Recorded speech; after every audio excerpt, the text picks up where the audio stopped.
Welcome to CARICOMP Insider, where high-tech facial recognition meets real-world intelligence.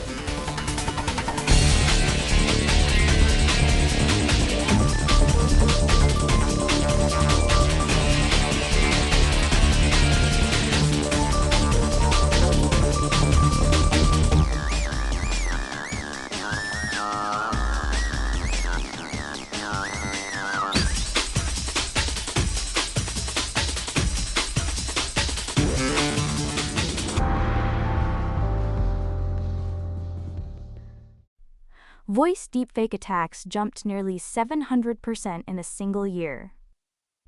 And according to researchers, some tools can now clone a person's voice from just 3 seconds of audio. 3 seconds. That's less than it takes to say, "Hey, this is Mark, call me back." If you've ever posted a video online, left a voicemail, or spoken on a conference call that was recorded, a piece of your identity is already out there in a form someone could copy. That's not a hypothetical, that's the world we're in right now. A new report from Content and Technology puts total global losses from deepfake fraud at $2.19 billion.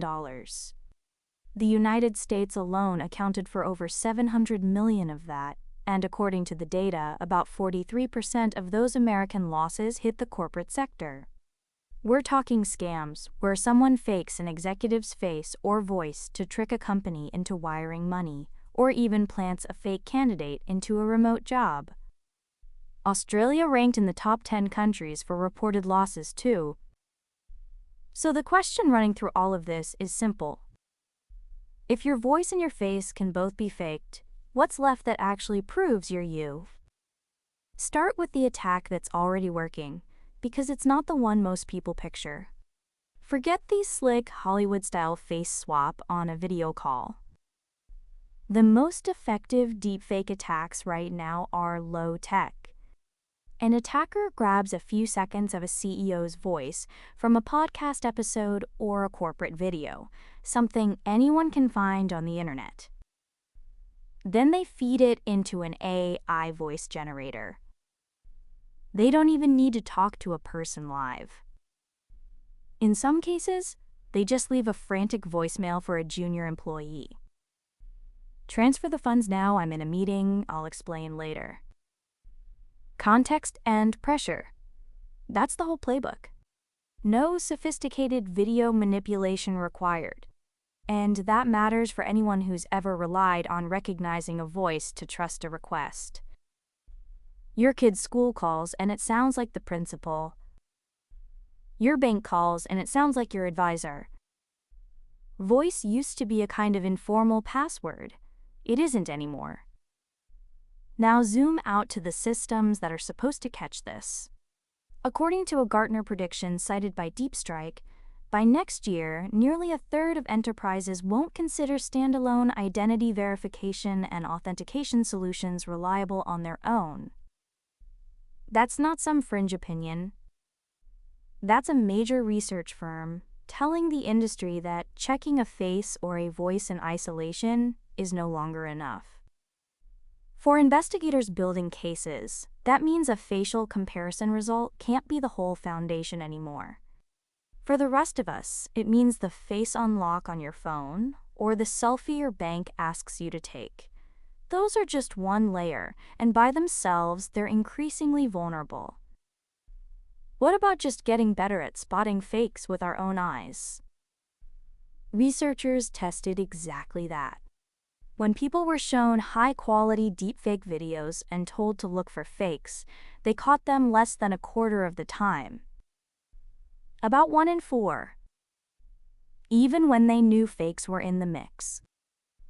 That's a 75% miss rate from humans who were actively trying. So the idea that a trained eye can reliably separate real from fake, the data says otherwise. Which brings us to what actually works. The strongest defense the experts point to isn't a better detection algorithm. It's friction. Deliberate, built-in friction. The specific procedure they recommend goes like this. Any request from a CFO or executive to move money requires the financial controller to hang up, pick up a completely different device, and call that executive back on a known internal number. If the executive doesn't answer, the transaction doesn't happen. Period. That's not a technology solution. That's a process solution. And it works, because a deepfake can imitate a voice, but it can't answer a callback on someone else's personal phone. For investigators, the shift looks similar. A facial match still matters. It's faster and more reliable than doing it manually. But now it has to be one input in a chain. Does the facial match line up with known behavior patterns? Does it fit the transaction context, the location data, the corroborating sources? That combination, identity plus behavior plus context, is nearly impossible to fake at scale. Any single signal on its own? Increasingly easy to spoof. The instinct most people have is to build a better detector, a smarter algorithm, a sharper scanner. But the real shift is this: the face, the voice, the video, none of them are proof of identity anymore. They're just data streams, and data streams can be manufactured. The thing that actually protects you isn't a better lock. It's refusing to open the door until you've checked the window too. So deepfake fraud has already cost over $2 billion worldwide. Humans miss high-quality fakes 3 out of 4 times, even when they're looking for them. And the best defense isn't a smarter scanner. It's a process that forces a second check through a separate channel before anything moves. Whether you're investigating a case or just picking up the phone when your boss calls, the rule is the same now. Trust the voice less. Verify more. The full story's in the description, if you want the deep dive. Now you know something most people in this industry don't. Use it. And when you're ready to put it to work, caracomp.com. We'll see you tomorrow.